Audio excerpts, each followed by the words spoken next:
હિંમતનગર જિલ્લામાં ફળ પાક ગણાતા તરબૂચની ખેતીનું વિપુલ પ્રમાણમાં વાવેતર કરવામાં આવ્યું છે।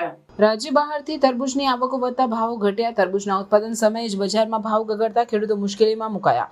ચાલુ વર્ષે બજાર ભાવ 1 કિલોએ 10 થી 12 રૂપિયા છે। ગત વર્ષે 20 થી 25 હતો। સાબરકાંઠા જિલ્લામાં ચાલુ વર્ષે ફલાઉ બાગાયતી પાક ગણાતા તરબૂચનું વિપુલ પ્રમાણમાં વાવેતર કરવામાં આવેલ છે, પરંતુ તાજેતરમાં તરબૂચના બજાર ભાવ તળિયે બેસી જતા તરબૂચ પકવતા ખેડૂત વર્ગને ભારે આર્થિક નુકસાન વેઠવું પડે તેવી પરિસ્થિતિ સર્જાઈ છે। આ અંગે ગાંભોઈ પંથકના સુરજપુરા ગામે તરબૂચની ખેતી કરતા અમરીશભાઈ પટેલ અને રાજભાઈ પટેલ જણાવે છે કે ગાંભોઈ ગ્રામ્ય વિસ્તારોમાં ખેડૂતોએ 400 થી 500 એકરમાં ફળાઉ પાક તરબૂચનું વાવેતર કરેલ છે।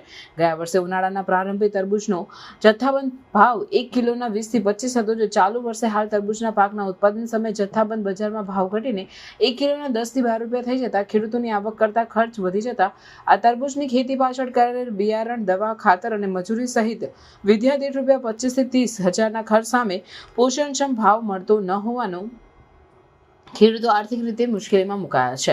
તેઓ વધુમાં જણાવે છે કે હાલ મહારાષ્ટ્ર અને મધ્યપ્રદેશ જેવા રાજ્યોમાંથી તરબૂચના ફળ પાકો ગુજરાતમાં વેચાણ અર્થે આવવાની સાથે જ ગુજરાતમાં ખેડૂતોએ ઉત્પાદન કરેલ તરબૂચના ફળ પાકના ભાવ ગગડી જતા ખેડૂતોને ખેતી પાક પાછળ કરેલા ખર્ચા સામે કોઈ વળતર રૂપે પોષણક્ષમ ભાવો ન મળતા તરબૂચ પકવતા ખેડૂતોને ભારે આર્થિક નુકસાનનો ફટકો પડ્યો છે। ત્યારે ખેડૂતોના બાગાયતી પાકોના પોષણક્ષમ ભાવો મળી રહે તે માટે સરકારી તંત્ર સત્વરે જરૂરી પગલાં ભરે એમ ખેડૂત વર્ગ ઈચ્છી રહ્યો છે।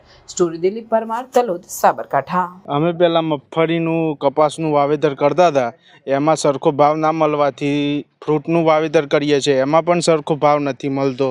તો સરકારને એવી વિનંતી છે કે મહારાષ્ટ્રથી જે માલ આવે છે એ બંધ કરે અને ગુજરાતનો માલ લેવાનું ચાલુ કરે તો ભાવ ખેડૂતોને મળે અને ગુજરાતના ખેડૂત સમાજને ભાવ મળે, લોકોનો એ પણ ફાયદો થાય, ખેડૂતોનો એ ફાયદો થાય। જો ટેકાના ભાવથી પણ ચાલુ કરે તો પણ ખેડૂતોને ફાયદો થાય અને લોકોને પણ ફાયદો થાય। પટેલ રાજકુમાર અમરીશભાઈ।